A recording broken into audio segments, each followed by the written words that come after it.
pessoal, salve, salve, Marcelo Fratello, satisfação falar com vocês. Estamos aqui nesse dia muito importante, que eu tenho a honra e o privilégio, a satisfação. Eu nem vou fazer a descrição dessa convidada, porque eu sou fãzaço dela. Mas antes disso, eu queria e convido vocês a todos a acessarem nossas redes sociais. Entra no canal do YouTube, Papo de Fratello, se inscreve lá. Tenho certeza que essas notificações, esses conteúdos vão ser muito relevantes para vocês. E hoje, antes de a gente começar o nosso bate-papo, eu queria fazer uma descrição aqui para que aquele público consiga nos acompanhar e participar e seja essa inclusão social muito sólida para todos nós. Eu sou Marcelo, tenho um topete, jaqueta marrom, camisa preta, 1,93 m. Estamos aqui no estúdio, em uma ótima companhia, um ambiente legal. Estou um pouco com muita pizza aqui, um pezinho. Estou com a doutora aqui do lado, mas é mais ou menos isso. E com essa voz aqui, uns falam que eu sou de radialista, mas não sou nada, de italiano mesmo. E vou passar a palavra para doutora Regina. Satisfação, privilégio, uma honra. Seja bem-vindo, doutora Benvenuto. E, por favor, as suas considerações iniciais. Marcelo, muito obrigada. Vai ser com certeza um grande bate-papo. Adoro bater papo. Para a gente realmente incluir os nossos pacientes também, né? Eu sou Regina Selle, trabalho com glaucoma já há muitos anos. Sou loira, hoje eu tô com cabelo liso porque eu fiz uma escova para estar aqui. Tá linda, tá mas linda. Meu cabelo é todo cacheadinho. Uma honra, né? Ter toda essa produção. Tem que ficar chique. E tô de blusa lilás, não, roxa, né? E estou aqui para conversar com vocês. Que privilégio. Seja bem-vindo, doutora. Eu sou suspeito de falar porque a gente vai ter aqui, eu acho que 1h30 é muito pouco. Eu teria que ter 10 horas, né? Tantos assuntos para a gente poder compartilhar. Mas eu tenho certeza nesse tempo a gente vai explorar bastante. Eu me sinto honrado porque eu sei que a sua agenda é muito disputada e você achou um espaçozinho. Tanto é que ela está aí ao destino da Europa, num congresso internacional, né, doutora? Você vai comentar um pouquinho. E achou esse tempinho para falar conosco. Mas antes de a gente começar, doutora, o que seria glaucoma? Vamos começar do básico, né? Do sério, né? O que seria glaucoma para poder informar quem está nos assistindo? Vamos lá. Primeiro do congresso, né? Vai ser uma grande oportunidade. Eu acho que o médico ele tem que estar sempre atualizado para poder trazer sempre novas informações para o seu paciente, para a comunidade. Então, nós vamos para o Europeu de Glaucoma, né? Que vai ser em Dublin. E vai ser uma grande oportunidade para a gente poder discutir, conversar e aprender novas técnicas, novos desafios. Eu faço parte da Sociedade Brasileira de Glaucoma. A gente tem feito uma campanha já há muitos anos dentro da sociedade, do Conselho Brasileiro de Oftalmologia, sobre a conscientização de glaucoma. E eu acho que a principal conscientização é a gente compreender o que é glaucoma.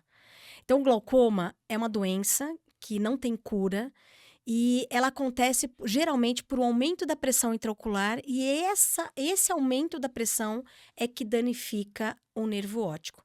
Essa alteração, como não tem sintoma, o paciente não vai perceber embaçamento visual, dor de cabeça, não vai perceber. É essa alteração que vai levar essa doença do nervo óptico. O glaucoma é, na verdade, uma doença do nervo óptico. E isso vai gerar, ao longo do tempo, o risco da cegueira. A gente sabe que existem vários tipos de glaucoma e o glaucoma mais comum, 86% dos casos, é o glaucoma primário de ângulo aberto, que anteriormente a gente até chamava de glaucoma crônico simples. A gente não gosta muito dessa crônico simples, porque realmente ele é crônico, mas de simples ele não tem nada, né? Então a gente gosta realmente de falar sobre o glaucoma primário de ângulo aberto, mas nós temos vários tipos de glaucoma. Nós temos glaucoma infantil, nós temos glaucoma congênito, glaucoma de ângulo fechado, que é extremamente grave, é muito comum em mulheres acima de 60 anos, principalmente hipermétropes. Nós temos glaucoma de pressão normal, um glaucoma que é muito comum em pacientes asiáticos. Então, ele tem toda a característica do glaucoma, mas a pressão é normal, né? Então, assim, independente do tipo de glaucoma, o que a gente precisa? Que o paciente vá ao seu médico oftalmologista. O começo da história é ir no seu médico oftalmologista. Porque ele vai ter a oportunidade aí de ver o seu grau de óculos, ver se está precisando aumentar aquele grauzinho de perto, né? E nessa oportunidade, o médico ele vai poder medir a sua pressão, ver o teu nervo óptico, ver os fatores de riscos e, dependendo de como for, houver a necessidade de uma avaliação com um especialista, ele vai encaminhar essa avaliação para o especialista para ser um dado mais assim minucioso. Não que o seu oftalmologista não consiga fazer, mas às vezes o traquejo, às vezes da questão do tratamento, às vezes até de laser ou de cirurgia, às vezes vai ser necessário o especialista. E aí o próprio especialista vai começar a conduzir o caso e analisar em que situação que está aquele paciente, aquele nervo óptico, qual é o tratamento que é necessário para aquele caso. Aí nós estamos nesse mês aqui, que é o mês internacional do glaucoma, né, doutora? Maio Verde. Maio Verde. Maio Verde, porque o dia 26 de maio é o dia de conscientização do glaucoma, é o Dia Nacional de Prevenção de Glaucoma. A própria Sociedade Brasileira de Glaucoma fez uma campanha fortíssima, tanto com os médicos oftalmologistas. Vamos falar de glaucoma? Você sabe qual é o valor da sua pressão intraocular? Você sabe como é que está o teu nervo óptico? Principalmente aquele paciente que tem fator de risco, né? Se você já tem alguém na família que tenha glaucoma, o teu risco é maior do que as outras pessoas. Então, vamos falar de glaucoma. Então, o maio veio por conta do Dia Nacional de Prevenção, que é o dia 26 de maio, mas, sem dúvida nenhuma, a oportunidade da gente falar sobre esse assunto, para a gente poder cada vez ter um alcance maior nas pessoas, se sensibilizar essas pessoas e elas procurarem um médico oftalmologista. Agora, uma dúvida. Onde que tá? Teve o caso recentemente, se você me permite, doutora, da filha do Thiago Leifert, né? Uhum. Que foi uma repercussão nacional, né? Ninguém sabia exatamente desse glaucoma e pegou aquela notoriedade. Sim. Onde está atacando mais? Nas crianças, nos jovens, nos adultos, nas mulheres, nos homens? Como que está esse ecossistema? No caso da filhinha do Tiago, é uma doença extremamente grave, é um tumor, né? É o retinoblastoma. E eu faço aqui até um agradecimento, porque eles, no momento de tanta luta, de tanta preocupação, de dor até, né? Eles tiveram essa hombridade de poder fazer essa campanha nacional, já a nível internacional, de conscientização, né?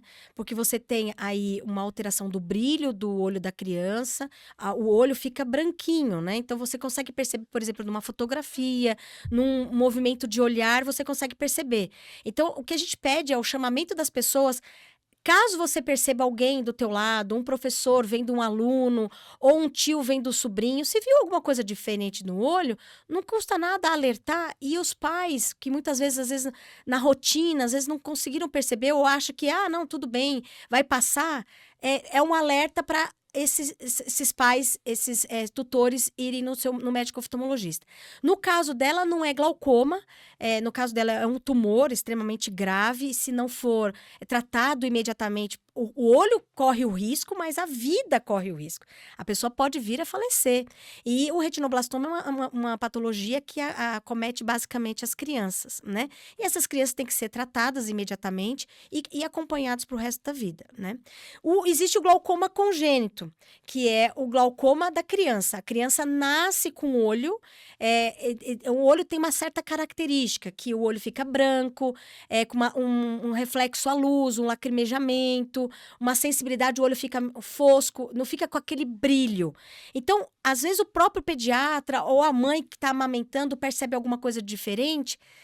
Gente, ficou na dúvida, seja criança, adolescente ou adulto, a dúvida não é boa, né? Então, ficou na dúvida, vá lá, conversa com o seu oftalmologista, conversa com o teu médico pediatra. Às vezes aquela conversa vai ser importante para um encaminhamento e às vezes pode salvar a vida, como no caso da filha do Thiago Leifert, né? E no nosso caso é salvar o olho e a criança ser operada rapidamente e a gente conseguir operar. Diferentemente do adulto, o adulto não dá sinal. Na criança, dá sinal. Mas no adulto, não. O adulto, a doença, ela é assintomática. Oculta. O único glaucoma que tem sintoma é o glaucoma de ângulo fechado. É o glaucoma agudo. Só que quando esse glaucoma acontece, ele é extremamente grave e corre o risco de cegueira muito rapidamente. É diferente do glaucoma primário de ângulo aberto, que ele é mais arrastado, ele é lento e nesse aspecto ele é mais fácil, porque quando o médico consegue detectar, já começa o tratamento. O glaucoma de ângulo fechado, que é o glaucoma agudo, Aí não, aí a situação é muito mais dramática. Geralmente esse paciente, quando não foi observado antes que esse paciente tem o fator de risco ocular para ter o glaucoma agudo, aí ele pode ter o glaucoma agudo e já entrar no pronto-socorro de urgência, com muita dor no olho. Porque a pressão vai para 70. Sim, mas só uma orientação, doutor, aqueles pais que são iniciantes, né? Pais jovens, que às vezes não têm essa maturidade ainda, né? Que recado que a senhora poderia deixar até para orientá-los, né? Porque às vezes esse jovem, sei lá, de 5 anos, 6 anos, né? Às vezes o pai não fica atento, né? Ele deixa, acha que é normal, a criança está em desenvolvimento, está crescendo, não sei se eu estou falando besteira, Não, né? tá falando super Aí certo. fala, não, acho que isso é besteira. Ou então tem aquelas crenças, né, do passado, não, toma um negocinho ali, dá um colírio, que isso aí resolve, coisa assim, né? E às vezes o negócio é mais sério do que a gente imagina. Com certeza. E assim, a gente indo para um outro ambiente que não é glaucoma, a gente usa os 2 olhos abertos. E ninguém faz o seu autoexame, né? A criança, nossa, ela enxerga formiguinha. Só que às vezes ela pode enxergar só de um olho. É verdade. E quem que vai fazer isso? Você em casa? A criança às vezes não fala, né? É verdade. Então, para que a gente tenha a segurança da saúde ocular nossa, da nossa família, o ideal é que todo mundo. Você não vai no pediatra? Não leva o filho no pediatra? Automaticamente vai no Tem que oftalmologista. ir no oftalmo, tem que ir no otorrino, tem que fazer pelo menos uma vez ao ano. Certíssimo. Ainda mais hoje, Fratello, porque se você for Como um analisar, dentista, né? Como qualquer tipo de profissional, né? se você for analisar, hoje, a nossa leitura no passado era um papel. Sim. Hoje, o nosso papel tem luz, chama celular. É verdade. Nós estamos expondo essa criança desde bebê ao celular. O que vai acontecer com esses olhos? O que Aliás, vai eu ia acontecer tocar com nesse esses... assunto, porque o celular prejudicou muito essas crianças, né, doutor? Você na pandemia, tivemos mais de 400% de aumento de miopia no mundo. 400% de aumento de miopia no mundo. Sim. Nossa. Porque a única coisa que se tinha era a internet. Todo mundo preso em casa, então vamos deixar todo mundo livre. Então, assim, o que vai acontecer com esses olhos com 50, 60 anos de idade? As córneas, não sei se eu estiver falando certo, o globo ocular vai começar a deteriorar, né? Na verdade, a estimulação luminosa exagerada, ela estimula o aumento do crescimento do olho. Olha que louco. E isso gera miopia. Fora o dano que essas luzes podem gerar nas células da retina. A retina, ela é um tapete de células neuronais especializada em luz. São fotorreceptores. Então, elas são especializadas em captar a luz. De um bebezinho já no celular, no iPad, então isso vai gerar um estresse dessa... E os pais geralmente deixaram esse tablet para essa criança até para acalmar aquela criança que tá chorando, né? Sim. E tá E prejudicando. a criança de 5, 6 anos dentro de casa que não tá indo no colégio, os pais dentro do apartamento, todo mundo tendo que trabalhar. Então, assim, não teve outro jeito. Eu entendo perfeitamente, mas que mudou a rotina, né, doutora? mudou a Porque rotina de todo mundo. os pais estão no home office também, tá no híbrido. Também. Então, assim, se você for analisar, a gente, hoje, a sobrecarga da nossa saúde ocular tá totalmente diferente. A nossa sociedade mudou, né? Verdade. Então, o que a gente precisa? Falar de olho, falar de saúde ocular, o que eu posso fazer para poder melhorar? Então, no mínimo, um exame oftalmológico anual para a gente ter certeza que as coisas estão indo bem. Né? Porque se você for analisar tudo, não é só pensando em patologia, mas pensando, às vezes, até naquela criança que a gente não sabe se ela enxerga dos 2 olhos. Ou seja, pegando esse raciocínio, se esses jovens com 60 já não estão complicados, praticamente com 70, 80 já estão com, sei lá, X% de visibilidade aí, né? Porque você vai ter uma alteração que Comprometimento pode foda. acontecer da retina. O que se fala tanto hoje da luz azul, da proteção da luz azul? Porque se você for analisar bem, o celular, ele está emitindo ondas luminosas. E dentro dessa onda luminosa, você tem a luz azul, que ela é muito importante para a gente captar durante o dia, para a gente poder ter um sono adequado à noite. A gente não pode bloquear 100% da luz azul. Porém, parte da luz azul, tem uma parte que é do sono, e outra parte da luz azul que ela pode levar a um estresse das células da retina. Dependendo do quanto que a pessoa utiliza de celular durante o dia. Só que esse dano para o futuro ainda não está calculado. É uma situação delicada esse assunto, né, doutor? Porque é o seguinte, eu me incluo nesse ecossistema, porque, veja, a mudança da sociedade, das profissões, do trabalho, das metas, enfim, todo mundo está nos escutando e nos vendo. O celular hoje, o notebook ficou praticamente uma ferramenta de Tudo, trabalho, né? tudo. E força muito. É inevitável você evitar, né? Eu até tocar um pouco no assunto, porque o sono, né? O sono é fundamental e as pessoas também não estão dormindo muito bem. Eu sou, inclusive, sou um deles. Por quê? Você já acaba dormindo pouco devido à rotina, o sono, você acaba dormindo às vezes 5, 6 horas, mas o certo seria 8 horas. E hoje está difícil, alguém está dormindo 8 horas, 10 horas, mas seria o correto, né? Aquela alimentação bem regulada, até tocando nesse assunto, o que seria algumas dicas interessantes?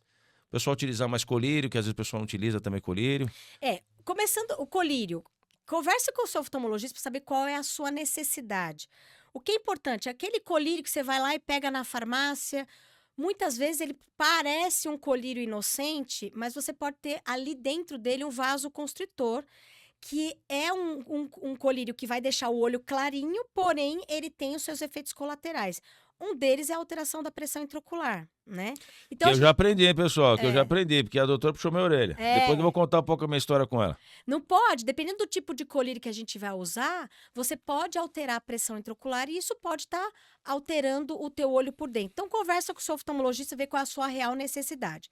Dormir, para o olho faz muito bem dormir. A gente descansa o olho. Tem gente que chega no consultório com a queixa, o que a gente chama de astenopia, cansaço visual. E depois que você examina o paciente, faz tudo, fala assim, olha, o teu olho tá ótimo. O problema seu é que você não dorme. Tem casos que a gente Ainda bem, né? Pois é, Que é só o sono. tem casos que a gente tem que pedir até análise do sono, polissonografia, para entender como tá o sono do paciente, para a gente poder orientar em qual médico especialista para ele poder dormir bem. Então, o cansaço visual também pode ser o fato de você não dormir direito. Você não dorme direito, você fica com o olho cansado, o olho fica irritado, o olho fica seco. E aí as queixas no dia seguinte. Então, você já não produz mais. E uma boa alimentação é fundamental, porque a gente sabe que uma alimentação rica em carboidratos, uma alimentação rica que vai poder no futuro levar a uma diabetes, um aumento do colesterol, vai levar uma piora da qualidade da nossa saúde ocular. Porque o que vai levar no futuro? Diabetes. Diabetes é retinopatia diabética. Por exemplo, o paciente que pode desenvolver por colesterol alto, que ele não se cuida, pacientes mais brancos, mais caucasianos, que a gente chama, eles podem desenvolver uma doença chamada degeneração da mácula. Então, se você não tem uma alimentação adequada, rica em peixes, rica em verdura verde escura, você pode lá no futuro ter doenças sistêmicas que vão alterar o teu olho. Eu lembro de ter um professor meu no passado que ele falava assim que realmente o olho é a janela da nossa alma e também do nosso corpo. Muitos pacientes que às vezes nem sabem que são diabéticos, quando passa no oftalmologista, a gente fala, opa, você tá com algumas hemorragias no fundo do olho, eu preciso que você passe com um endocrinologista. Quando vai ver, o paciente é diabético. E ele não sabe. Ou seja, já tá pegando aqui no exame oftalmológico para poder facilitar até a saúde dele que ele nem sabe. Exatamente. Então, assim, eu acho que a gente tem que viver uma vida em equilíbrio. Nada em excesso. Você pode beber a sua bebida no final de semana? Pode. Mas o exagero pode levar, a gente chama de síndrome tabaco-álcool. É uma síndrome de excesso para esses jovens, narguilé, não sei o quê, esses iPod, né, que chama, Vape. Isso narguilé, bebida, né? Acha que é jovem, pode fazer qualquer coisa. Isso tudo tem um custo. A conta chega. Chega pro cérebro, chega pro olho, chega pra tudo. Então, assim, o mais importante na nossa vida é ter equilíbrio. Equilíbrio. Eu preciso ter minha vida física, minha vida espiritual, eu tenho que ter equilíbrio em tudo. Você tendo equilíbrio, eventualmente numa semana mais puxada, na outra você já puxa o freio. É importante a gente sempre tentar o equilíbrio, porque aí o olho, com certeza, vai dar bem. E é engraçado que eu percebo que eu acho que as gerações mais conservadoras, os baby boomers, né? Eles estão se cuidando mais do que os jovens. Porque os jovens, ele pensa assim, não, eu sou jovem, tudo bem. Mas eu acho que é questão de hábito, conservadorismo. O pessoal já veio naquela linha, né, de se cuidar, alimentação, tanta sei lá, guloseimas, coisas assim do gênero. Não sei se é impressão minha, mas acho que a geração mais conservadora ou os baby boomers são mais rígidos nessa parte da saúde, né? Eu também tenho essa percepção no consultório. Eu, recentemente, faz o que, uns 2 meses, eu fui chamada para ver um jovem de 23 anos, com diagnóstico de sífilis e glaucoma secundário a sífilis. A conversa na anamnese foi o que me levou a um alerta assim, gigantesco. Hoje, os jovens de hoje, não importa eu ficar com alguém, eu tenho que beijar uns 17 por noite. Caramba, ou seja, E beijar transmite doença. Não preciso só. Não é só uma questão de relação sexual, isso que eu falo, nossa, doença sexualmente transmissível, assim, etc e tal. Beijar transmite doença. E os jovens hoje não têm essa percepção. Então, ficou uma coisa meio assim, tá estranho tudo isso, né? Não é uma questão de ser conservador para você, ter papai e mamãe, não é nada disso. É você cuidar ter a integridade física, a sua integridade espiritual, cuidar do teu organismo. Eu brinco com os pacientes. A nossa saúde, eu estou dizendo mais especificamente do olho, é como se fosse a nossa poupança. Você tem lá a tua poupança. Se você ficar gastando, com seus 70, 80 anos, você não tem mais moeda. Acabou. A nossa moeda é fibra do nervo que até o óptico. Reinaldo que passou aqui, doutor, até compartilhando, que ele falou uma situação interessante, que eu falei assim, ô Reinaldo, eu não quero poupar, né? Porque ele é educador financeiro. Ele falou, não quero poupar. Eu quero gastar hoje, quero ver hoje, quero viajar. Aí ele falou, tudo bem, mas você pode ter o azar de durar 100 anos. E tem tudo a E aí, ver. quando fica velho, não tem dinheiro para pagar convênio, porque perfeito. o convênio é uma loucura. É isso Então, mesmo. assim, a gente tem que pensar não só agora, naquele prazer momentâneo, mas o que vai trazer isso de consequência para mim? Eu tô me agredindo de alguma forma? Isso vai mexer comigo? E realmente eu fiquei muito espantada com aquele jovem, com 38 e 42 de pressão, praticamente cego dos 2 olhos. Nossa, que gravíssimo isso. Tivemos que internar para fazer um tratamento rigorosíssimo com penicilina, porque o risco é sífilis terciária, que é uma sífilis que ataca o cérebro, a neurosífilis, entendeu? Então, assim, hoje... E quantos jovens podem estar no mesmo caminho que ele, no mesmo retrato que ele, né? Então, a gente tem que falar, não no sentido de só ser conservador em relação a isso. Alertar, né? De alertar, porque é saúde. Tudo que for para te agredir, não serve.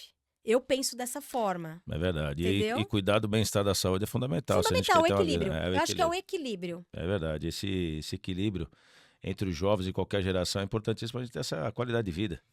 Se você não tem qualidade de vida, perde o sentido da vida. Sim, Né? sim. É legal você curtir, viajar, estar com os amigos, família, mas você tem que estar com qualidade de vida.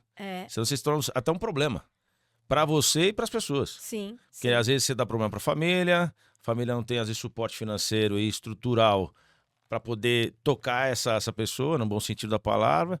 Tem o amor, mas não tem estrutura. Os pais têm que trabalhar, ou têm que dar ajuda. Enfim, é muito complicado nessa situação, mas cabe esse alerta, é muito importante mesmo, doutora. E é alarmante esse 23 anos, um jovem. Independente do lado dela de sair ou não, mas não ter esse equilíbrio. Ou jogar a vida, a saúde, como se fosse um descartável, né? Hoje nós temos a doença do beijo. Então, se um menino desse, uma menina dessa, beija 17, 20 pessoas numa noite, ela tá suscetível a pegar doenças. Sim. A saliva, ela transmite, a boca transmite doenças. Triplica, né? Até cárie, a minha dentista falou que transmite. Então, quer dizer,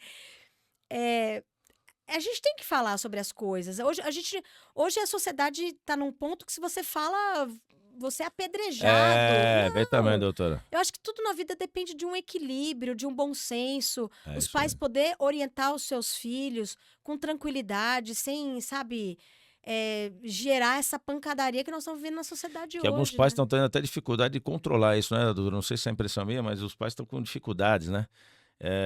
Falta de tempo, ou às vezes não está tendo o cuidado necessário, ou transferindo para a escola, para os colégios, essa educação, que educação é em casa, não são nos colégios, né? Então isso é muito complicado. Mas enfim, eu acho que esse alerta é muito importante para a gente aprimorar. Mas eu queria tocar um assunto nessa parte também, falando um pouco de saúde. Como está a saúde no Brasil, no modo geral, essa parte... Aí não vou falar sair um pouco até da oftalmologia, da oftalmologia, mas no contexto, porque a saúde a gente fala que é o ponto principal para tudo. É a saúde bucal, é a saúde ocular, é a saúde corporal, é tudo. Mas como está esse o governo vendo essa parte de saúde, os médicos, porque os médicos têm feito aí várias lives, vários comunicados, orientando. Agora teve essa tragédia também, infelizmente, no Sul, né? Que vai precisar muito dos médicos como vocês para poder eh, dar aquele ânimo, aquela motivação, porque as pessoas, além de perderem tudo e vidas, como que dá suporte, né? De saúde, idosos, né? Porque os idosos estão lá com frio. Eu perdi Nós estamos tudo. numa época do ano com Ah, muito frio, nossa. né? Então, assim, é muito trágico. Como está essa parte da saúde, doutora? É, Até trazendo alguns números e referências que é importante até para a gente compartilhar. na verdade, assim, hoje a gente. Na verdade, o movimento de saúde no Brasil, ela tá acontecendo de uma forma bem forte, né? Os convênios estão muito caros, né, Marcelo? Então, assim, a maioria das famílias já não estão conseguindo mais arcar com essa despesa. Tem pacientes que esse convênio praticamente ocupa 50% da despesa dele mensal. E Orçamento, se, né? e se você pegar esse orçamento de um paciente idoso, que depende às vezes de uma aposentadoria, esse paciente chega uma hora que ele não consegue mais. Então, esse paciente ele cai para a malha do SUS novamente. E o SUS já está No limite, no né? limite. Na verdade, passou do limite, É, né? É, eu falo para o glaucoma, a gente tem várias instituições hoje no Brasil inteiro com capacidade de atendimento pelo SUS, ótimas instituições, universidade que tem treinamento de residente. Não, realmente, olha, eu tenho orgulho da oftalmologia, sabe? A oftalmologia ela faz um grande trabalho dentro do SUS. O problema é que cada vez a porta ela encharca mais, a porta de entrada do SUS. Cada vez o nosso paciente sai do sistema particular e convênio e acaba indo para o SUS, porque a nossa sociedade ela está empobrecendo, né? E ao mesmo tempo, até depois da pandemia, a gestão dos convênios deu um strike, né, em todo mundo, é né? verdade. As contas de de todas as operadoras estão realmente no vermelho. Então Até porque elas os convênios, só te cortando, doutora, não quero interromper, mas aumentou quase 25, 28%. é impagável. É Tem impagável. convênio que tá impagável. É Então impagável. você sai do plano A, fala, bom, agora não posso mais pagar o plano A, então eu vou pro plano B. Aí você ajusta, vai pro B. Aí dali um pouquinho você envelhece mais, porque aí dobra mais o preço, blá, blá. Aí eu vou pro C. Chega uma hora que eu caio no SUS. É. Você entendeu? Então, essa é a nossa curva natural que está acontecendo no Esse retrato paciente hoje. nacional tá triste, né? Sim, sim. Então, o SUS, ele realmente, se eu não tivesse a quantidade de pessoas necessitando do SUS, eu tenho certeza que a gente teria um atendimento de primeira. Muitos pacientes, eu ouço falar, que foi em vários médicos do convênio particular, mas foi no SUS que ele conseguiu a porta do diagnóstico. Eu tive recentemente um caso na família que o paciente, ela aposentou e com a aposentadoria ficou sem o plano de saúde. E até fazer um plano de saúde, aquela coisa, investindo, verificando qual o preço que dava, que cabia no orçamento. Nesse interim, a pessoa descobriu um câncer. Nesse interim, em pouco tempo, teve que fazer todo tipo de... Você imaginar, e correr em 500 mil portas, porque precisava de um monte de exame, precisava de biópsia, nanã. A pessoa morreu antes. Ou seja, o processo é lento e acabou não atendendo a Porque a quantidade de pessoas Que que estão na fila, né? acaba indo para o SUS, principalmente nesse momento de câncer, nessas doenças de alto peso, de custo do sistema, ele não aguenta. Ele vai para o SUS. E no SUS já tem uma fila natural do. Você tá entendendo? Então, assim, a conta não fecha. Fora a questão de você ter um médico, muitas vezes. Não pelo médico. O médico, ele tá lutando. Tá faltando equipamentos pra ele, né, doutor? Às vezes equipamento, às vezes um plano de carreira, sabe? Algumas coisas para segurar. Todo mundo quer ficar em São Paulo, Marcelo. Lá na Xixirica da Serra, ninguém quer, porque lá não tem nem raio-x. É difícil até profissional Aí, trabalhar. bom, vai lá e faz lá um programa para pôr o médico lá naquela situação da periferia, na situação ribeirinha, que eu também concordo da gente descentralizar. Mas você tem que ter condição do médico Maravilha. ficar, porque senão o médico que vai atender lá, ele não vai conseguir fazer diagnóstico. Sim. Aí ele vai olhar para a lesão, tá, não dá para fazer biópsia, não dá para. Então vamos passar esse remedinho. Só que lá na esquina ele encontra o cara que ele não melhorou. E se for um teu filho, Perfeito. que é uma doença grave? Aí é agressão no médico. Então, o médico ele também não quer ir na periferia. Porque ele se sente numa situação de vulnerabilidade. Você entende? Então, assim, Hoje, para definir como está a nossa saúde, eu tenho dificuldade de classificar isso numa palavra. Eu vejo que a gente tem muitos médicos com bastante vontade. O sistema também, já fui diretora de hospital. Eu já fui diretora de hospital de um lugar que não tinha oftalmologia. Nós tivemos que fazer desde o primeiro tijolo. Quando o cara falou assim, doutora, a senhora tem que fazer um edital. Ah, mas a senhora põe aí um edital geral. Eu falei, por que um edital geral? Porque meu paciente merece o que tem de melhor na oftalmologia. Por que eu tenho que colocar um edital geral? Então, assim, eu quero que seja o melhor. Hoje nós conseguimos, já não estou mais diretora lá. O Hospital Padre Bento de Guarulhos não tinha tijolo. Nós fizemos tudo do começo, tudo de primeira. Então, você tem equipes voltadas.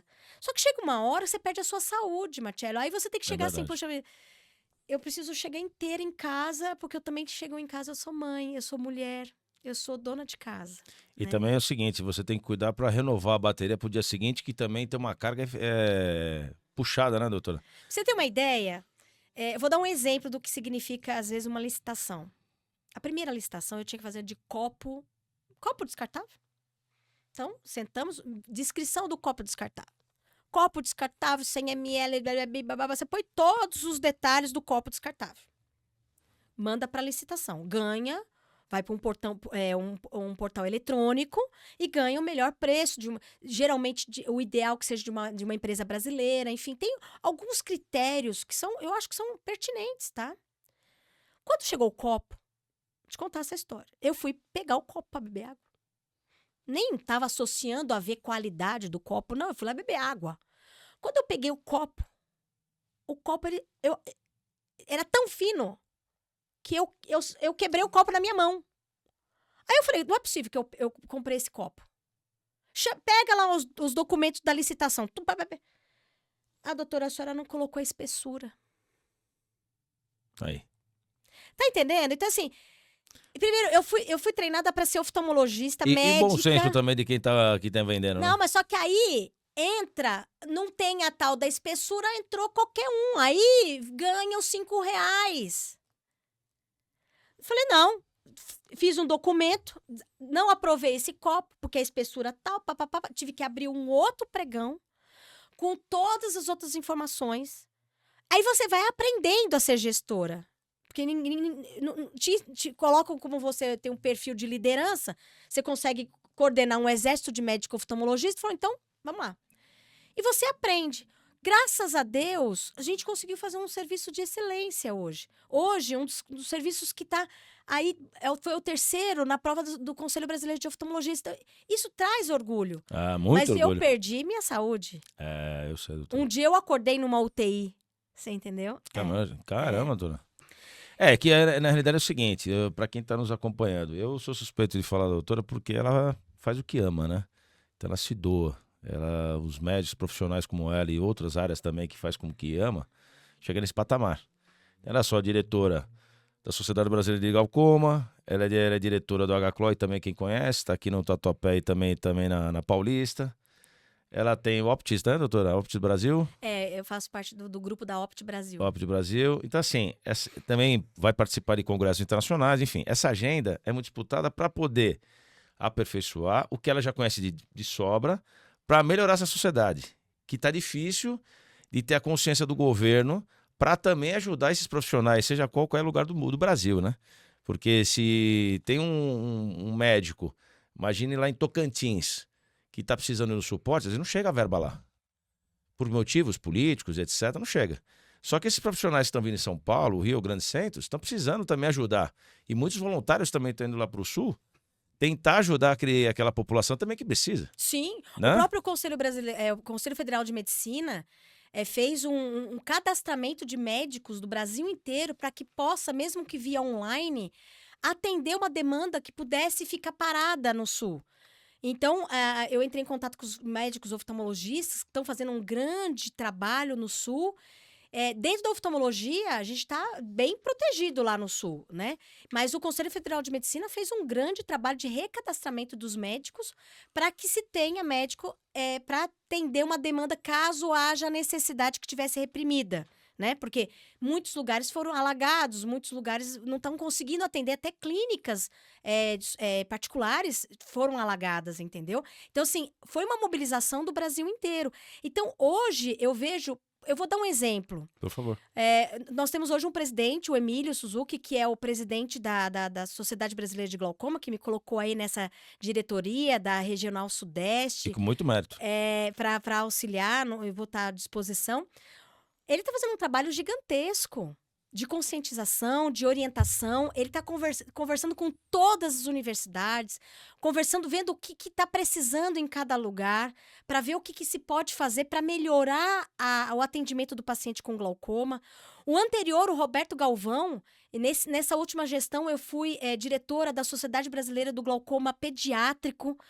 Para poder levar a conscientização, nós fizemos até um manual para distribuir nas clínicas, com os oftalmologistas, nas escolas, que é a história de desenho em quadrinho do que é o glaucoma congênito, o glaucoma infantil.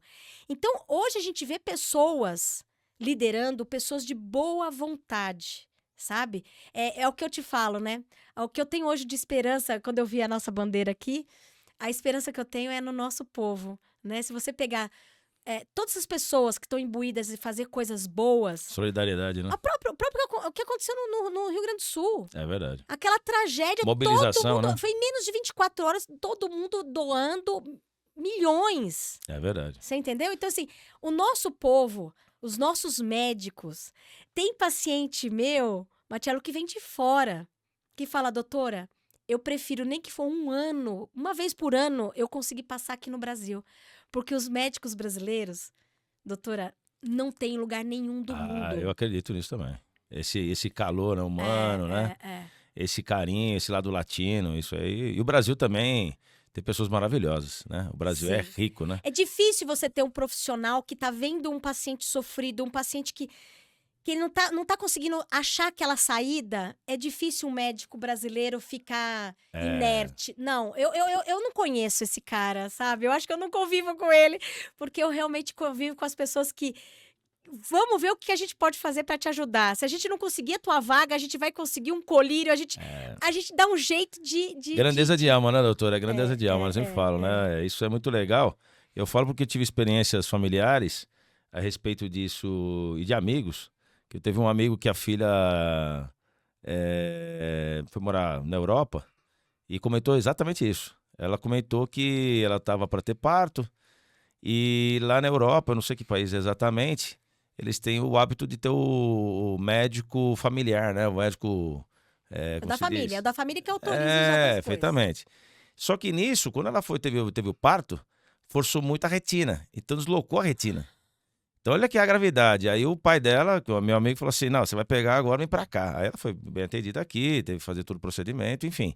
Só que você vê, é um procedimento que nós temos aqui toda a precaução, cuidados, etc. Lá fora, que é um país de primeiro mundo, às vezes não tem esses cuidados. Não tem, né? E aí eles ficaram lá naquela... O pai já não queria que ela voltasse, né? Não, você vai ficar aqui, né? Com medo, não sei o quê. Não, pai, agora já tô recuperado, voltou. Aí eles ficaram lá, até por questão profissional, que o genro dele... Trabalhava numa multinacional, tinha que cumprir alguns compromissos, ficaram mais um tempo e depois voltaram ao Brasil. Mas é exatamente essa situação. O profissionalismo e os médicos brasileiros são sensacionais. Não, é uma coisa A impressionante. medicina brasileira é Os ótima. pacientes falam que, por exemplo, o médico de família, na maioria dos países, é o médico de família que tem que pedir a consulta com o oftalmologista, do médico oftalmologista, quando você consegue, às vezes 6, 7 meses, você tem que passar com o médico oftalmologista para ele te encaminhar para o especialista em glaucoma. Isso eu estou te falando da minha área, vamos dizer. Quando passa com o médico oftalmologista especialista em glaucoma, aí que vai pedir os exames. Às vezes isso demorou mais de um ano. Quando o paciente consegue. E se ele não for nativo, se ele for imigrante, aí piorou. Aí piorou. Aí a situação realmente Ou seja, muito mais se nesse difícil. um ano ele já tiver uma patologia, já prejudicou. Pode até ficar cego. Então, assim, hoje no Brasil nós temos um sistema interessante porque até a dispensação dos colírios. Porque o tratamento do glaucoma depende basicamente de colírios. Os colírios são colírios de alto custo. Pô, um frasquinho às vezes custa R$ 300, Marcelo, sabe? Fora dos parâmetros brasileiros. Exatamente. Então, o paciente ainda tem a disponibilidade, a dispensação de colírios pelo SUS. Então, ele dá a entrada no processo, com as receitas, os relatórios, tudo direitinho, dá a entrada. Se não me engano, em São Paulo, quando ele dá a entrada, ele recebe em casa. Você entendeu? Então, assim, é difícil Sim. chegar lá, se não me engano, é o PAN Maria Zélia, você fazer o cadastro, levar toda a documentação, que o teu médico vai deixar tudo pronto. E chegando lá, quando você consegue se cadastrar, depois o medicamento vem na sua casa. Então, assim, tem um trâmite? Tem, mas tem até o tratamento. Então, assim, se a gente for pensar mesmo dentro da oftalmologia, dentro do glaucoma no Brasil, olha, a gente não perde para ninguém, não. Eu também acho que não.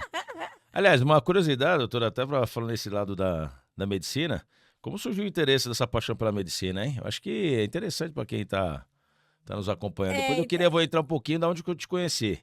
Isso aí eu vou compartilhar com o maior prazer. Depois eu queria que você completasse. Mas onde surgiu esse amor pela medicina? Desde pequenininha, já saiu... Desde cedo já começou já a sonhar com isso ou despertou aquele interesse? Não, eu fazia cobaia da minha irmã, coitada. Todos os machucados dela, eu que cuidei. Com a minha cabeça. Renata, me perdoa. Eu já nasci para isso. Eu já cuidava da família, eu cuidava dos cachorrinhos e tudo mais, né? É o dom, né? Dentro da faculdade, eu queria fazer neurocirurgia. Olha que louco. Que legal. Eu gostava de neuro. E eu já estava acompanhando o meu professor de neuro até quando eu passei na oftalmologia. Quando eu passei na oftalmologia, o professor Nozé, o professor olhou para mim, eu usava óculos naquela época, até hoje eu tô usando óculos porque eu tô velha, né? Tá jovem. Aí o professor falou assim, o que você tem no olho? Eu falei, professor, eu sou míope. Vai lá no meu consultório. Eu falei, o chefe mandou, vou, né? Cheguei lá, tinha dinheiro, né? Moça, eu não tenho dinheiro para pagar. Não, o professor mandou a senhora vir, a senhora fica tranquila.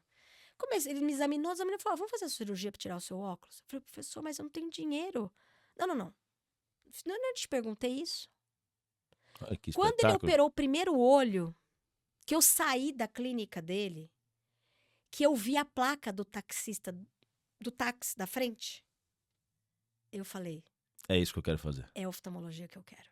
Espetacular. Eu liguei pro professor, eu não tinha operado o segundo olho ainda, o segundo olho, porque naquela época era um olho, depois o outro, né? Eu liguei pro chefe da neuro, eu falei, professor, o senhor me desculpa, mas é oftalmologia. Ele desligou o telefone na minha cara.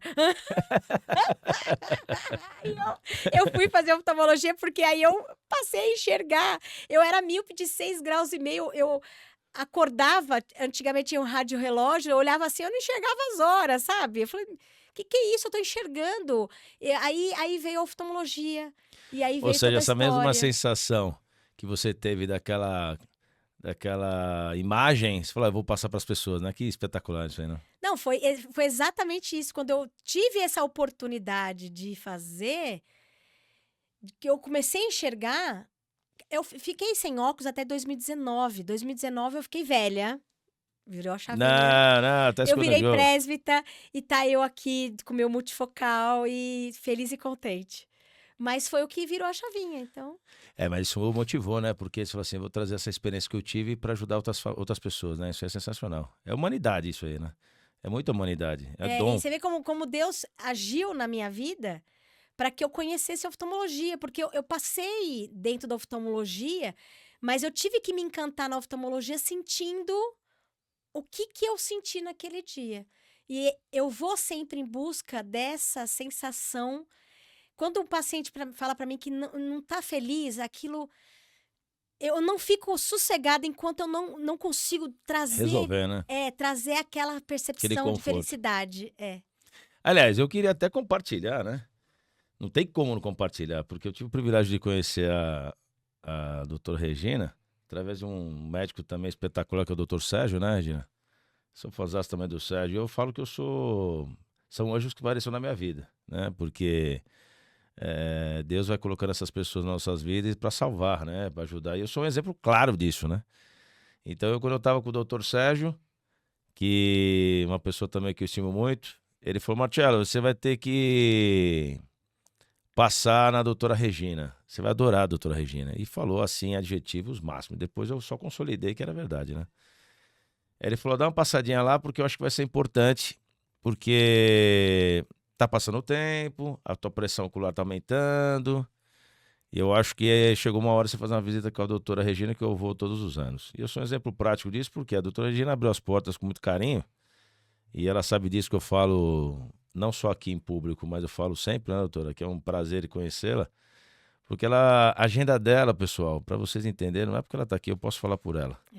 A agenda dela vai, há um ano não tem espaço, de tanta gente procura ela, do Brasil inteiro. E quando só o fato dela abrir o espaço aqui para mim, e eu ser também paciente dela, eu fico muito grato, porque são anjos que, através deles, e principalmente dela, que ela falou assim: Marcelo, nós vamos ter que acompanhar ano a ano. E aí, se não me falha a memória, doutor, acho que foi no terceiro ano que você falou: vão ter que fazer um procedimento. Segundo ou terceiro ano, foi isso? Foi.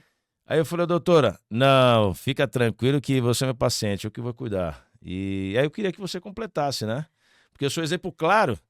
E falar dessas pessoas eu até me emociono porque é muito sincero, porque eu vejo que essa situação eu fui privilegiado por Deus de ter pessoas maravilhosas que, por mais que você tenha, às vezes, ter um convênio médico, você tem uma situação, mas você tem que ter pessoas, Deus vai canalizando isso, né? Porque eu poderia estar em um outro profissional e nada contra, que às vezes não me canalizasse, poderia perder minha vista, poder ter outras Eu consequências, acho que né? há uma conexão, Uma né? Já conexão. começa pelo Sérgio, porque o Sérgio é um grande amigo e, nossa, todos os pacientes que ele encaminha, eu fico muito honrada de poder contribuir, né? E o teu caso é um caso que poderia ter desenvolvido glaucoma de ângulo fechado. Eu posso falar aqui abertamente, tranquilo, sobre o seu caso, tudo Tranquilo. bem? Já tô falando. E aliás, até por favor, né, doutora? Porque meu caso foi minha formação Isso, ocular, não é isso? isso, Foi o que eu isso. aprendi, né? Então, no começo você ainda estava com o ângulo aberto, mas já preocupante, porque você tem um olho pequeno. E aí, por isso nós ficamos acompanhando, monitorando o teu olho, até uma hora que nós tivemos que fazer o laser, que é a iridotomia, para poder diminuir o risco de ter glaucoma. Perfeitamente. E aí, acho que na terceira consulta anual, né? Isso. E aí ele falou: Marcelo, precisamos. E foi um momento muito difícil, né? Porque esse momento eu estava após algumas perdas familiares, que o emocional também muito ruim. Aí eu falei assim: e aí, né? Então você vê essas notícias, Junta juntou tudo, né? bastante, Junta né? tudo, né? Mas é assim, a gente sempre tá com Deus e tá com pessoas que a gente confia. Eu falei: não, doutora, vamos embora. E a gente marcou, foi um sucesso. E agora a E gente hoje acompanha, né? Você eu tô monitora. acompanhando. E eu já tive lá esse ano também. Exato, e verdade, viu?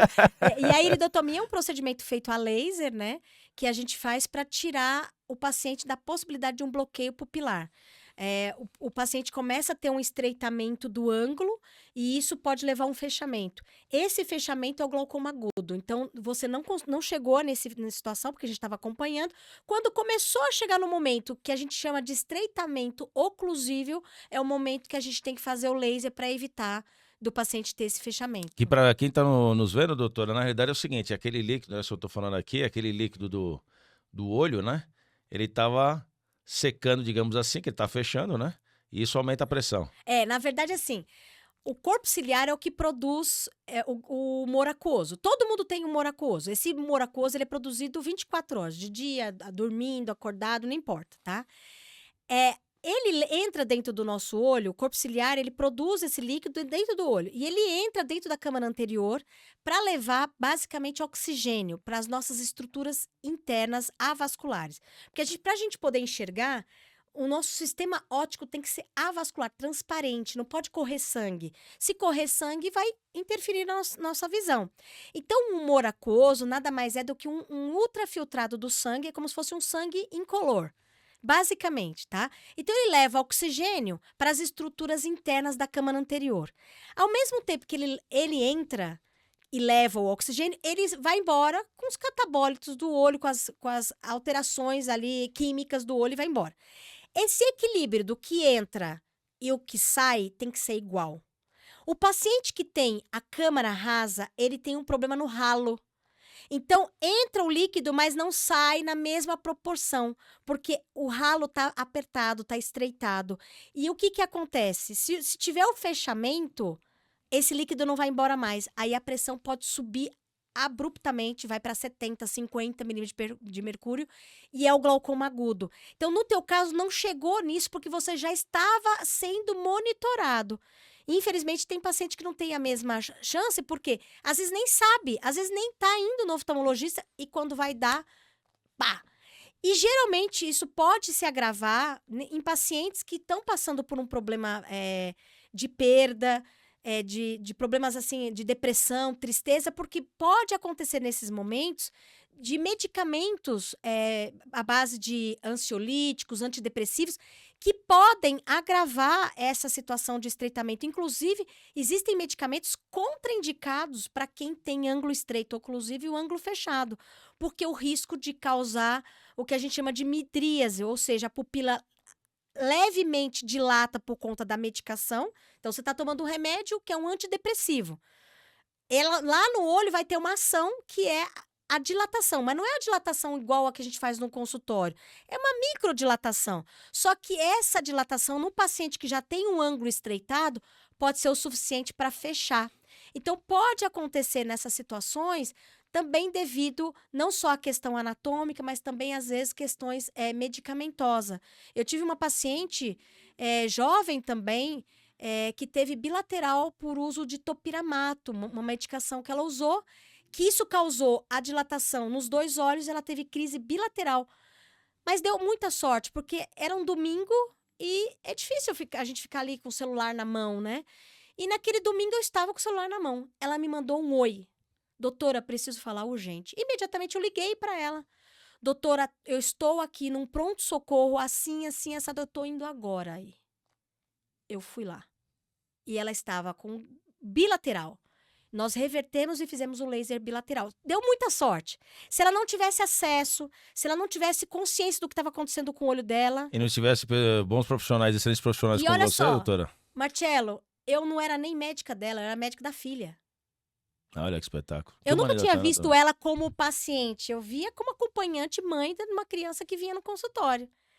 Quando ela se sentiu, quem é o meu porto seguro? Doutora Regina. Sim. Depois que ela foi conhecer, a Regina é especialista em glaucoma. Você entendeu? Graças a Deus deu tudo certo, mas não é todo mundo que tem essa facilidade, essa possibilidade. E o corpo é perfeito, né, doutora? Você viu que a divisão do sangue e tal, que nem você comentou, o corpo é perfeito, né? É perfeito. Ele é perfeito. É nos mínimos detalhes, né? Por isso que é mão de Deus, né? Nos mínimos detalhes. Deus é perfeito. É isso mesmo. E, aliás, que bom que ela, na hora, lembrou de você para poder se salvar, né? Exato. E poder ter o suporte, porque senão ela poderia ter perdido a vista. Né? Poderia. Infelizmente, o glaucoma agudo de todas as patologias dentro do glaucoma, as que mais preocupam no sentido de cegueira rápida é o glaucoma infantil, né? O glaucoma agudo e o glaucoma neovascular. O glaucoma neovascular é uma entidade que acontece principalmente em pacientes diabéticos que não cuida. Não cuida, vive aí com uma hemoglobina glicada 8 e tá tudo bem, né? E eu, doutor, eu virei o chato, viu? Porque eu falo o que eu tenho falado com pessoas. Eu falo com meu irmão, eu falo com o vizinho, eu falo com amigos, com clientes, com família. E o que eu alerto, porque eu falo assim, pessoal, vamos fazer o preventivo. Vai lá na doutora Regina, ou vai no seu profissional, vai no seu oftalmologista, dá uma olhada. Não leva na brincadeira, o negócio é sério. Né? Eu sou exemplo disso, né? Eu tô aqui, ó, exemplo disso.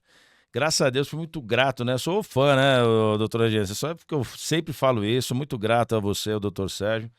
Eu não tinha como não convidá-la para vir aqui, até para alertar a sociedade brasileira e quem está nos escutando e assistindo, porque é tão importante isso, tão relevante, que às vezes as pessoas levam tudo no automático. Não sei se é isso. Porque a maioria dos glaucomas não tem sintoma. Então a pessoa não percebe, a pessoa não sente o glaucoma. Perfeitamente. Quando eu falo um exemplo muito clássico, é como se você estivesse olhando, sabe aquele leite que a gente vai ferver? Você tá ali olhando o leite. Você olhou pro lado, o leite derrama. O leite que derramou, você não consegue colocar de volta. Olha a mesma coisa. Você vai adaptar o que teve naquele momento. O que sobrou. O que sobrou.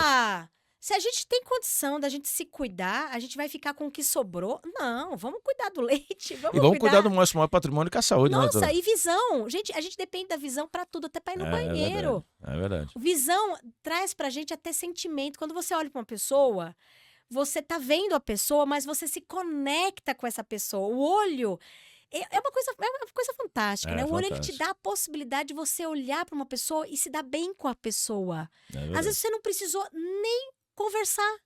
Tem gente que se apaixona olhando pra uma pessoa. É Então, assim, verdade. o olho é uma coisa fantástica, uma máquina, a nossa máquina fotográfica automática, fantástica, criada por Deus, ele só entregou pra gente o nosso templo do nosso corpo. A gente tem que, no mínimo, cuidar dele, né?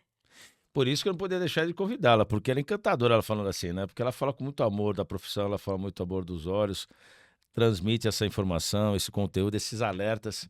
Então, assim, quando eu tive o privilégio de convidar a doutora Regina, ela falou assim, Marcelo, olha, eu não sou de podcast, né? Que eu tô aqui sempre com os pacientes, mas atendendo o pedido seu, eu vou com o maior carinho e fiquei muito honrado, porque precisava trazê-la, doutora, para compartilhar, né? Não só minha situação, mas de outras famílias, de outras pessoas. Esse caso aí, esses casos desse jovem, essa mãe que também podia ficar cega. Nossa, Eu virei um chato, né? Eu virei um chato com todo respeito, mas do lado positivo, Mas eu gosto disso. né? Eu acho que cada um de nós temos a obrigação de ajudar o outro. Né? Sim, Eu acho que no sim. mínimo, né? E quem tiver interesse de falar, ver um pouco mais do trabalho da Sociedade Brasileira de Por favor, Glaucoma, doutora, tem pode o compartilhar. Instagram, né, nosso. Eu vou passar para vocês aqui. A gente vai compartilhar depois na tela, doutora, Isso, deixa eu pegar aqui. o seu Instagram e o Instagram também da associação, ou da sociedade, perdão, da sociedade, e para quem quiser também procurar você. SBG, né? SB Glaucoma, que é Sociedade Brasileira de Glaucoma. E lá você vai ver vários especialistas, o próprio presidente, o doutor Emílio, falando um pouquinho. Foram vários depoimentos de várias celebridades, falar um pouquinho sobre glaucoma. E isso pra gente é muito importante. Pra você ter uma ideia, eu coloquei aqui alguns números, tá? Hoje é a principal causa de cegueira irreversível. Então, Caramba. a gente precisa falar em glaucoma, né? Sim, muito. E tem a possibilidade, segundo a SBG, de afetar 2,5 milhões de pessoas acima de 40 anos. O glaucoma pode acontecer em qualquer faixa etária, mas acima de 40 anos aumenta a incidência, né? E o Em mais quantos por cento? duro... Oi? Em quantos por cento acima dos 40 anos? 2,5 milhões. 2,5 milhões. E o mais duro dessa estatística é que 70% das pessoas não sabem que sofrem da doença. Por quê? Porque o glaucoma é silencioso, você vai perdendo de fora para dentro e só vai derramar o leite mesmo na fase final. Só que aí o paciente já está extremamente grave, né? E hoje, contando com o SUS, o Brasil, a gente tem 441 estabelecimentos de saúde habilitados na assistência do glaucoma pelo SUS.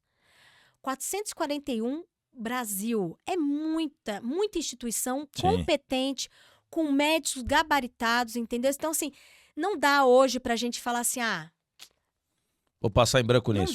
Não dá. Ainda mais você que tem fator de risco de glaucoma, que você tem Sim. mais risco de ter glaucoma, né? Então, a gente sabe. E a gente sabe hoje que tem 2 bilhões no mundo com deficiência visual. Ou seja, de 7 bilhões quase da população mundial, 2 bilhões tem glaucoma. Não, 64 milhões tem glaucoma. 64 milhões. E é alarmante, né? 7 milhões com doença grave.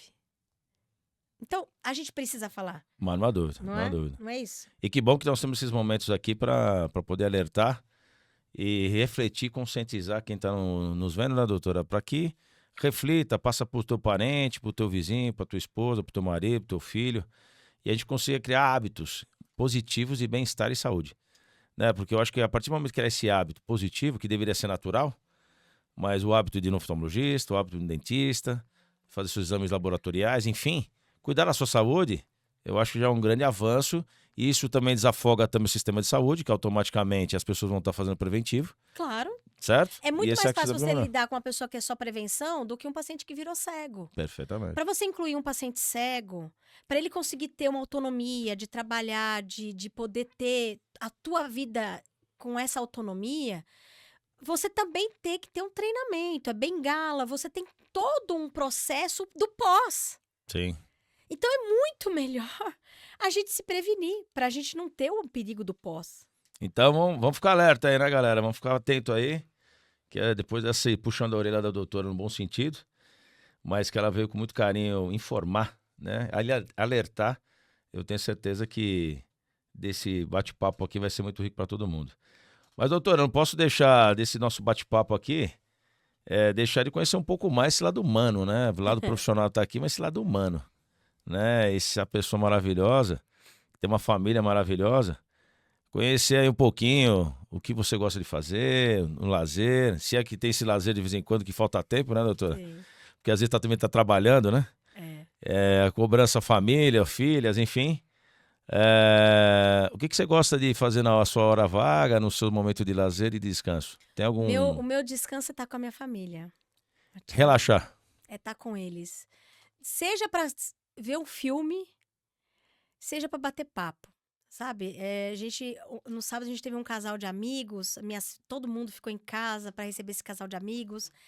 Então, assim, estar com eles é realmente o que me motiva. A gente faz compra junto, a gente faz tudo junto.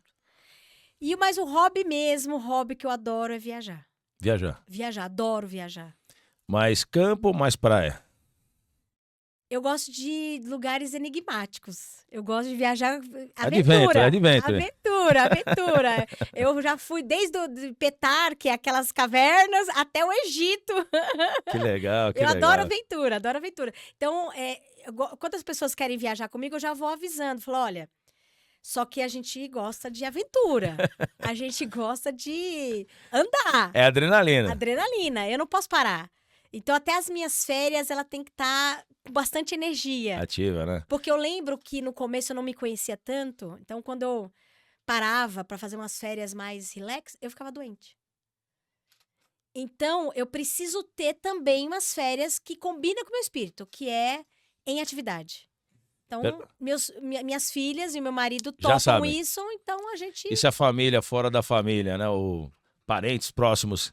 Vai encarar e vai embora, né? Se quiser viajar, tem que já encarar que vai ser na pauleira. Já manda até o roteiro. Ó, você tem certeza? Esse é o roteiro. E vem com a gente, né? Você pode até fazer os seus ajustes, mas assim, a gente vai ter que conhecer tudo isso aí. É isso mesmo. E tem um país, uma viagem que ficou marcada assim, doutora? Eu falo assim, esse país aqui, essa viagem foi... O Egito. O Egito. O Egito. O Egito trouxe um conhecimento na parte cultural, naquela... De tudo. Aquele enigma que tem no Egito, né? Apesar de não conhecer lá o Egito, quero conhecer, né? Conheço bastante países da Europa, mas assim, no Egito especificamente. Ele trouxe vários desafios. Primeiro porque culturalmente são situações totalmente diferentes, né? Até a questão religiosa, ter o entendimento de como eles funcionam pra gente estar... Você vai para um lugar na casa deles, você tem que ir respeitando a casa da pessoa, né? Então, a gente gosta de estudar um pouco a cultura, para ver como é que a gente tem que lidar com essa diversidade, porque Sim. É um outro cenário, né? Sim. E foi desde a gente chegar num passeio e a gente perceber que a gente ia passear para um bairro cristão com uma polícia turística com metralhadora. Ou seja, dois extremos. Tipo assim, a gente entrou na van e dali um pouco o guia veio e falou, olha, vocês vão me desculpar, mas hoje, nos próximos 3 dias, nós vamos estar andando com uma polícia turística e eles vêm armados, vocês fiquem tranquilos, isso é muito comum quando é americanos e russos, mas eles talvez tenham visto o nosso roteiro e acharam prudente a gente estar escoltado. Então, assim, é muito louco, né? Você tá num ambiente totalmente diferente com um cara com uma metralhadora, né? E eles têm toda essa preocupação de manter o turista seguro, né? Então, você vai entrar, por exemplo, no Museu do Cairo, a van, eles passam cachorro avaliando a van, passam um espelho por debaixo para ver se não tem bomba, porque já tiveram eventos com turista que teve atentado, né? Então, eles se preparam de um jeito para que traga uma segurança. Então, foi uma viagem muito segura. As pirâmides do Egito também, que deve ser maravilhosa, eu não consigo te descrever, é uma coisa tem que ter experiência, impressionante. Né? E até mesmo o contraste, assim, quando você vê aquela coisa da história da civilização, o começo, a vinda de Jesus no Egito. Então, assim, toda aquela história, a parte religiosa deles, ao mesmo tempo aquele povo miserável. É verdade. Aquele povo A discrepância, né? miserável que ele ajoelha para rezar. Aquela adoração, aquele respeito pelo espiritual. Então, para nós ocidentais, é realmente um aprendizado É verdade. que tem muito mais do que a vida de você pagar boleto. É verdade. Essa troca cultural é muito rica, né? Então, isso foi muito importante para as minhas filhas, para os meus genros, então, para o meu marido, para a gente viajar. Nós tivemos pequenos milagres, que de pequenos não tem nada, porque milagre é milagre, É verdade. que aconteceram com a gente lá, que transformou a viagem num evento espiritual Marcante. marcante, impressionante. Então, é importante que vá com uma agência com segurança, porque tem todo um protocolo de segurança que tem que Um ser aparato para poder... para ser seguido, né? Respeitando para todo lugar que você vai, você tem que respeitar a cultura daquela pessoa, Tem daquele razão. país. Mas realmente foi um encanto conhecer o Egito, conhecer toda aquela história do Nilo, dos faraós, como eles pensavam. Um presente de Deus, né? Foi. E toda a parte religiosa, tanto dos cristãos quanto dos muçulmanos, eles tentando conviver em paz. Eu gostei muito. Eu gostei muito. Tem algum outro país que ele não conhece e gostaria de conhecer? Tava na minha lista conhecer Israel. Ah, deve ser maravilhoso também. Eu gosto muito, assim, sabe? Deve ser maravilhoso. De... O momento não está propício, né? Devido ao que está no mundo, mas uma oportunidade vai ter, doutor. Eu gosto de conhecer a história, eu gosto de conhecer as nossas origens como civilização, a história da nossa religião. Então, espetacular. assim, eu acho que eu quero um dia poder Quem sabe vamos juntos, conhecer, doutora, porque eu então. quero conhecer também, viu? Então. Deve ser maravilhoso. Tava nos meus planos aí, aconteceu tudo, a questão da Aquele guerra. espaço de Jerusalém, né? Deve ser iluminado, né? É iluminado, não tem como, né? Impressionante. E a parte gastronômica? O que gosta de degustar? Tem algum prato Olha, específico, uma culinária mais específica? Eu sou suspeito, né? Porque italiano Pois gosta é. de massa, parmegiana, né? Pasta. Eu sempre gostei, mas eu tive um diagnóstico recente. Tá sendo uma novidade, eu já me adaptei, tá difícil, quer dizer, estava difícil. Recentemente, a minha filha foi diagnosticada como doença celíaca, alérgica ao glúten, né? E como é hereditário, o médico solicitou o rastreamento de todos nós. Eu tenho gene Olha que coisa. da doença celíaca, então eu não posso comer o glúten. Então, de janeiro para cá, eu Mudança tive na que alimentação. mudar completamente, porque glúten existe em tudo. É. E é uma doença que a gente tem que ter um cuidado gigantesco, porque você não pode ter contaminação cruzada, você não pode comer num prato que foi servido uma comida com glúten, né? Então, a minha filha passou por um processo muito doloroso, porque ela gosta demais de carboidrato, gosta muito de sanduíche, de massas de uma maneira geral. Então, para nós foi o primeiro foi o problema dela. Então, a gente tinha que acudir a minha filha e sair disso forte. Depois que veio o rastreamento nosso. Então, a irmã gêmea dela também e eu não sou, mas eu tenho gene. Olha que coisa. Então, A modificação foi na família, na parte alimentar. Total. O meu marido não é. Então, a gente ainda tem que conciliar, porque ele quer comer a pizza dele, né? Sim. Com razão, né? Delícia. Só que ele não pede também para motivar vocês, né? Não, aí a gente Incentiva. a gente pede sem glúten. Ah, ok, perfeito. Então a gente não deixou de comer. Inclusive, comemos ontem uma pizza, mas tem que ser sem glúten agora. Mas pode o vinho, doutora? Pode o vinho, O vinho não? pode estar liberado. então. Sábado tomamos vinho, Ah, uma o delícia. vinho é ótimo, né? Não tem como, né? Tomamos um vinho da Toscana. Ah, espetacular, Delícia. espetacular. Ganhei de um paciente querido, delicioso vinho. Que Muito bom, que bom. Então, assim, tem sido um grande desafio.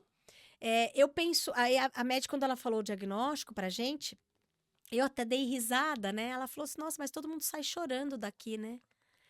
Eu falei, doutora, a gente tem que pensar que tudo tem o seu plano A, B, C, D. Não tem aqui, vamos isso mesmo. aqui, então vamos. O segredo é viver, Viver bem, é isso mesmo, doutora. entendeu? Então, assim, se você foi diagnosticado com alguma doença, alguma patologia, vá atrás das alternativas. Não se desespere. Tem alguém igual a você. Se una, vai conhecer, vai atrás. Então tá sendo um grande desafio pra gente. A gente já aprendeu muita coisa, a gente tem muita coisa para aprender. Essa mudança de mindset requer um tempo, né? Você tem que mudar um tempo, adaptar, porque já tinha um hábito, adaptar a alimentação, costumes, é uma questão de tempo, né? Tudo uma questão de tempo. E por coincidência, o mês de conscientização da doença celíaca também é maio. Também, mãe? Também é maio. Ai, que legal. Então, para os celíacos, um abraço. Tamo junto, né? Graças a Deus, eu não tenho lesão intestinal, não tenho nenhum... Eu só tenho um gene mesmo, não tenho anticorpo. Mas a gente tem que entender. Então, todos os lugares que você vai... Eu fiquei muito feliz quando eu fui para os Estados Unidos com a Beatriz, com as minhas filhas. A gente foi de férias. E a gente tinha uma preocupação enorme. Falei, nossa, só fast food, como é que vai ser, né? Uma tortura. E foi uma grande lição. Foi uma grande lição, porque... Eu vou dar um exemplo. A gente estava na Disney e ela sofrendo porque não ia conseguir comer. O cara da Disney, o que recepciona, falou assim, não, a senhora é celíaca? Falando com ela, eu falei, sou. Só um momentinho que nós vamos chamar o chefe de cozinha. Que espetáculo, né? Vem o chefe de cozinha, falar com o celíaco, entender se tem alguma outra restrição alimentar. Quando ele falou, você pode escolher qualquer item do cardápio, ela olhou pra mim com os olhos, sabe, cheios de lágrima. Espetacular. E falou, mãe, Carinho, eu posso pedir né? tudo o que eu quiser? Eu olhei pra ela e falei, pode. Que espetáculo, que espetáculo. Porque o chefe que vai manusear a alimentação dela, mas nenhum outro funcionário, numa sala especial, que vai fazer a comida pra ela de qualquer coisa que ela escolher do cardápio. E isso a gente não vê no Brasil. É verdade. É raro, né? A gente tem dificuldade até a pessoa entender o que a gente tá falando. Sim. Por exemplo, eu vou dar um exemplo. Falta a conscientização, né, doutora? Sim. A gente só precisa saber se a sua batata tem glúten, porque tem batatas industrializadas que tem glúten, porque eles põem farinha de trigo para poder deixar ela crocante. Aí vai, conversa com um, conversa com outro, vem, ninguém te responde. Eu falei, simples, faz o seguinte, pega a embalagem, vê lá embaixo, tá escrito glúten, eu não posso. A gente não pode. Se for sem glúten, a gente pode, mas aí o óleo, você usa para outra coisa? O óleo você não pode usar para um empanado, por conta da farinha de trigo. Então, assim, hoje, no Brasil, tem muito que a gente caminhar para a conscientização. Então, hoje, a pizza é portuguesa, mas a pizza é sem glúten. Boa. E tem gostosas, viu? E outra, o importante é não tirar o prazer e a confraternização. Isso. Que isso que é mais importante, né? O alimento é um complemento. Agora, a família estar unida, junto com os amigos e... viver esses momentos é o que vale a pena contar. E a família abraçou, né? Então, quando a gente vai fazer uma festa, falou, gente, ó, essa aqui é a mesinha dos sem glúten. E outra, o seu marido fica ao volta de Minério, né, doutor? Porque 3 mulheres na casa, ele que apanha, né? Mais ou menos. Mais ou menos assim, né? Coitado. Bom, doutor, e esporte? Gosta de algum esporte? Gosta de acompanhar algum esporte? Tem um esporte preferido? Alguma coisa assim ou não? Esporte deu fazendo, vou começar por aí. Pode ser, por favor. Eu gosto de correr. Aí Tá. eu tive uma lesão no joelho, então eu tive que aprender outras possibilidades de modalidades. Então hoje eu vou todos os dias para academia. Eu brinco que a nossa poupança corpórea é ter músculo. Um esqueleto não para em pé se você não tem músculo. É verdade. É o músculo que faz a diferença na idade do idoso. Por isso tem que fazer o fortalecimento. Né? Tem que fazer fortalecimento. Tem que gostar de musculação, desculpa. É simples assim. E quem não gosta de treinar vai ter que aprender a gostar. Vai ter que aprender. Ou vai parar de andar com 80 anos de idade. Andar de bengala, de cadeira de roda. Não, pelo amor de Deus, né? Não precisa disso. Então, eu gosto muito de academia. E dentro da academia, eu gosto muito de bike. Né? Não faço bike externa, minha filha gosta de bike externa. Parte de spinning, né? Spinning. De externo, eu faço corrida. Tá. Agora, de esporte mesmo, de assistir, eu assisto aí o São Paulo, porque meu marido é São Paulino. Pô, mas e eu torço ali do lado dele, fingindo que eu sou São Paulino. Não, brincadeira. Não, mas você não tem um time ou não? Só apoiou o marido porque ele é São Paulino? Na verdade, eu sempre fui São Paulo, porque eu acho que quando eu me entendo por jeito, eu já tava São Paulina, e entendeu? E as filhas também. Provavelmente por causa do pai, né? Que aí acabou induzindo sem querer, né? Não tem Levamos jeito. no Morumbi, né? Sabe É como é? lógico, tá Desde vendo? pequenininha é feito um trabalho, né? Não, mas por parte dos seus pais, tinha algum time específico ou não? A minha mãe e meu pai eram corintianos. Ah, corintianos. Mas eles Aí, eram de boa, tranquilos, então né? não teve aquilo. Lá em casa, não. Lá em casa foi tipo uma São Paulo, ditadura, né? São Paulo. Quero ser corintiano. Não. Corintiano não dá. Tem que ser São Paulo. Como chama seu marido, doutora? Claudinei. Ô, Claudinei, você é São Paulino, mas, ó, tem meu respeito, porque é casado com a doutora, eu sou palmeirense, você sabe disso, mas o São Paulino, eu tenho muitos amigos também São Paulinos, corintianos, santistas, isso aí que é legal, né? A gente ter esse equilíbrio, Sim. saber respeitar antes de tudo, que é o futebol é apenas um esporte pra gente poder se divertir. Tanto Poder é que... brincar, né? É, Poder perfeitamente. brincar, né? Um brincar com o outro, né? Pô, tão legal. Perfeitamente. Com respeito e... E é isso que é sadio, né, doutora? Senão não tem sentido a vida, né? Mas uma coisa que eu sempre amei foi patinar. Que legal. Eu só não patino mais porque tenho medo de cair, né? Eu dependo das minhas mãos. É a profissão, né? Então a profissão perfeitamente. lapidou um pouco essa questão de alguns gostos, né? Porque por gostar mesmo, eu seria no meu esporte patinadora. Que legal, hein? E É. teve um outro convidado aqui, acho que foi o Elcio também, que falou de patins, meu, que gostava de Amo patins. patins, Que amo legal. patins. Hoje eu não tenho coragem. Mas eu acho que a vida vai trazendo alguns ingredientes, né, doutora? Que a gente vai repensando, né? Até pra esquiar já tô assim, pensando Mas não mil para com o vezes. advento, não para com o advento, doutora, que isso aí é desbravar. Aliás, isso aí é a fuga para renovar, para Pois poder é, trabalhar, porque a pois carga é grande, né? Quando eu tava naquela caverna e de repente vi uma cobra, filho. Petar é bonito, viu? Que legal. Petar, Capitólio, né? Uma coisa, Capitólio. cada lugar lindo o Brasil tem, né? É verdade, é Vale verdade. muito a O pena. Brasil é muito rico. Doutor, e um sonho? Tem algum sonho que já realizou ou não realizou ainda e gostaria de realizar? Seja qualquer Ai, eu tenho vários sonhos. aquele sonho que você fala assim, eu quero, não sei quando, mas está no meu radar para cumprir. Seja com a família, seja com você, profissional, pessoal, ou seja tudo junto. Eu tenho muitos sonhos. Nossa, eu acho que eu vivo de sonho. Quando eu termino um sonho, eu já tô pensando no outro para já poder me alimentar. Esse ecossistema, esse é o nome.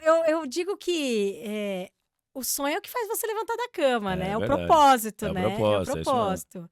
Eu posso dividir algumas coisas, né? Porque assim, o sonho doutora Regina é uma coisa, Sim, o sonho a Regina lá em casa é outra, né? Então, certíssimo. para cada Momento, né? é um tipo de sonho. Mas eu acho que é chegar, ter saúde, eu acho que é o principal sonho. O meu foco é realmente saúde.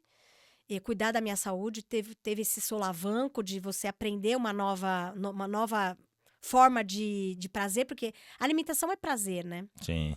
Você tá junto e a gente teve que se redefinir, né? Mas eu acho que é não parar de viajar. Eu adoro viajar. Então, hoje eu já tô pensando na próxima viagem. E aí, quando eu termino de pagar essa viagem, já tô pensando na outra. Meu marido fica louco, né? Porque eu amo viajar, eu amo conhecer as pessoas, eu amo conversar com as pessoas. Então, viajar me motiva. Eu saber que eu já tenho uma outra programada, entendeu? Aquilo me motiva em todos os aspectos. Já deixa esse ciclo natural para motivar e poder realizar. Né? Por exemplo, agora a gente vai, quinta-feira eu vou pro congresso, eu tava vendo a programação. Gente, que coisa mais gostosa você chegar num lugar, conversar com um monte de gente que... O que ele faz lá em Londres? O que o outro faz lá sei lá... Na Itália, na Espanha. Então, você poder...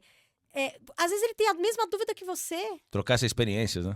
Então, isso também é um sonho. É você poder melhorar o teu profissional, você poder fazer uma cirurgia e falar, puxa, eu fiquei orgulhosa de mim naquela cirurgia. Você Sim. tem que ter orgulho de você. Não há dúvida. Né? Então, eu sou uma pessoa sonhadora. Da sonhadora e um talento, né? Porque eu sou suspeito. Eu sou uma pessoa sonhadora, eu acho que é o que me motiva. Ainda bem que Deus coloca seres humanos assim maravilhosos, né, doutora? Para poder melhorar esse mundo, né? Porque tá faltando grandeza de alma, né? Eu vi um vídeo da Tata Werneck com Tony Ramos, que a Tata Werneck falou assim, ô Tony, todo mundo gosta de você, desse jeito leve, tranquilo, né? O que você acha que tá acontecendo com essa sociedade nossa aqui? E aí ele falou, olha... Eu fui criado numa outra geração, né, Tata? Então eu fui criado de uma maneira. Eu acho que uma das coisas que tá faltando é a elegância de alma. Olha o que ele falou, é muito forte. Porque você né? pode pensar diferente de uma pessoa, mas com respeito, É, né? Não, perfeitamente. não tem problema. A gente, na verdade, sempre pensou diferente. Na É nossa verdade. geração, a gente sofria bullying, a gente era E hoje o bullying, metralhado, né? perfeitamente, É assim, isso também fez parte da formação da nossa personalidade. Eu não estou perfeitamente. dizendo que tem que ter bullying, não, Certíssimo. muito pelo contrário. Acho que a gente também tem que fazer com que as nossas crianças se Aprenda, conversam, lógico. aprendam as diferenças. Tem o celíaco, tem o que gosta que pode comer massa. Então, assim, é legal você ir num restaurante que tem ali a plaquinha. Eu não preciso perguntar para ninguém. Um poder incluir o outro, né? Um poder conversar e mesmo que a gente pense diferente, você é Certíssimo. palmeirense, eu sou São Paulino, vamos brincar. É isso aí. Com respeito a gente consegue Sim, chegar, né? entendeu? Não tem problema nenhum, porque isso faz a gente o elo da nossa amizade, É isso mesmo. entendeu? Consolida, né? Eu acho que o que precisa é tolerância. Ninguém se Tolerância. tolera mais. Os casamentos Equilíbrio, né, doutora? não se toleram, ninguém aguenta passar por uma crise dentro da família. Pô, hoje você ter filho, tá sendo um desafio você ter É filho. verdade. Você se manter casado, É um com os desafio. filhos emocionalmente estáveis, saudáveis, está sendo um desafio pro casal, entendeu? Então, nada como uma boa conversa. E isso eu tenho que agradecer ao meu marido, porque meu marido, ele é extremamente eficaz nisso. Ele é conciliador, ele conversa. Então, ao longo do tempo, eu aprendi muito com meu esposo.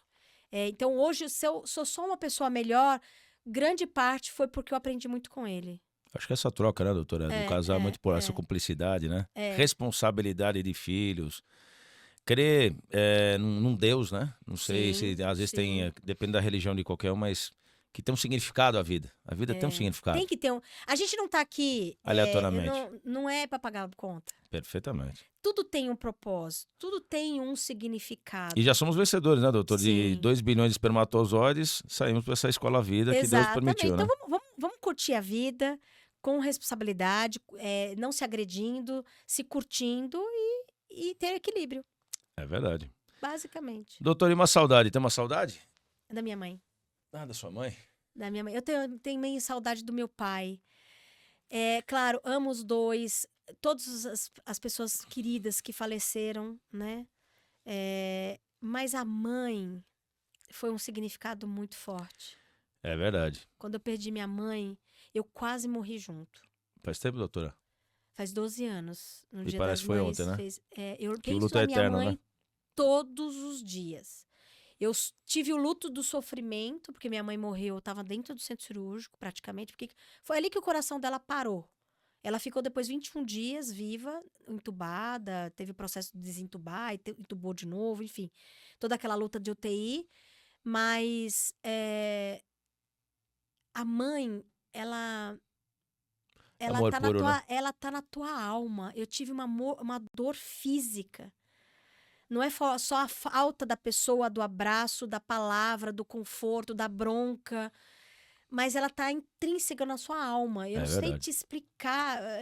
Não tem explicação, Não tem doutora. A gente explicação. perde, eu acho que a gente perde nossa parte do nosso corpo, né? É, é. Eu perdi meu pai há 4 anos e eu falo que existe dois Marcelos, um antes e depois, né? E não só o meu pai, mas eu dou uma referência, né?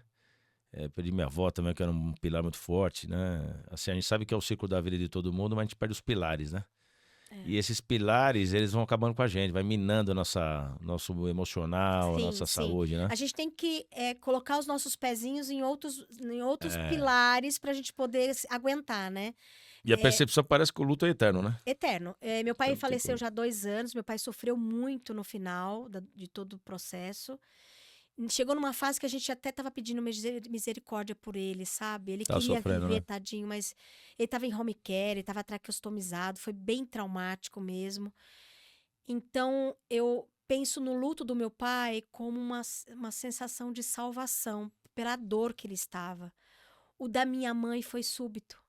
Sim. Minha mãe entrou para uma cirurgia de litíase, de cálculo biliar, e a gente não conseguiu tirar do hospital. Puta Ela merda. teve uma parada, teve um infarto fulminante no final da cirurgia. Então, a gente não estava preparado. Por incrível que pareça, do meu pai houve um preparo. Então, a morte do meu pai, ela teve um significado de misericórdia, de salvação, sabe? Para ele descansar. O da minha mãe, a gente não teve esse preparo. Então, Foi um nocaute, né? foi um nocaute. Então, a gente demorou muito para se recuperar desse luto.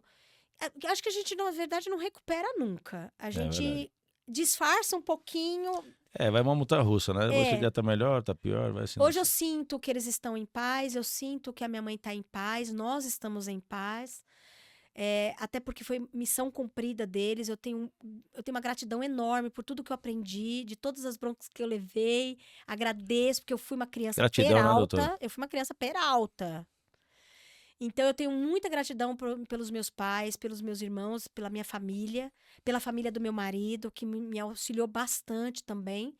Então, assim, é saudade de alegria. Então, e é uma saudade que não passa. É verdade, essa saudade é gostosa de lembrar, porque ela é eterna e sempre conforta a alma, né? O coração, né? Porque esse luto é eterno, mas a gente vai lembrando com carinho e a gente vai se fortalecendo, né? Deus vai nos guiando nesse dia a dia, porque as responsabilidades são grandes. Quantas famílias você Sim. cuida?